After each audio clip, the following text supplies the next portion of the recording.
രാവിലെ അമ്മ എന്ത് ചെയ്യായിരുന്നു? ഞാൻ മുണ്ട് കഴുകിക്കൊണ്ട് നിൽക്കുകയായിരുന്നു. അത് വരുന്ന എനിക്ക് കണ്ടില്ല. വെള്ളം അരപ്പ് കാരണം കണ്ടില്ല. അത് അവിടെ ഒരു പണയുണ്ട്, വാഴപ്പണയുണ്ട്. ആ പണയെന്ന് ചാലുന്ന തോളിയോടെയാണ് വന്നു.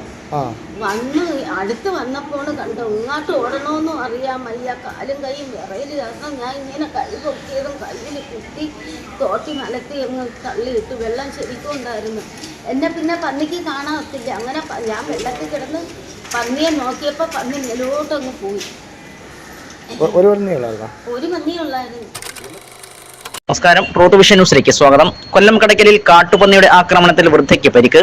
കുമ്മിൽ ഈയക്കോട് പുല്ലുവണ ചെരുവിളപുത്തൻ വീട്ടിൽ 62 വയസ്സുള്ള ശാന്തയ്ക്കാണ് കാട്ടുപന്നിയുടെ ആക്രമണത്തിൽ പരിക്കേറ്റത്. രാവിലെ 8 മണിയോടുകൂടിയാണ് ആക്രമണം ഉണ്ടായത്. തുണി അലക്കിക്കൊണ്ടിരുന്ന ശാന്തയെ കാട്ടുപന്നി ആക്രമിക്കുകയായിരുന്നു. ഉടൻ തന്നെ കടയ്ക്കൽ താലൂക്ക് ആശുപത്രിയിൽ പ്രവേശിപ്പിച്ചു. പ്രദേശത്ത് കാട്ടുപന്നിയുടെ ശല്യം രൂക്ഷമാണ്.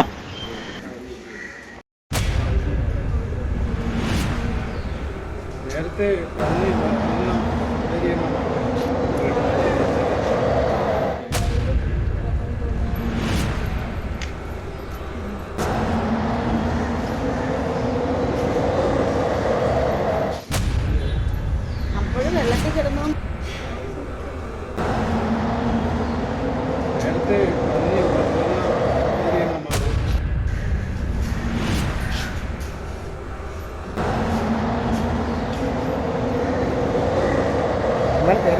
എന്റെ പേര് ശാന്ത. എവിടെ സ്ഥലം? പുല്ലുവണ. വീട്ടിൽ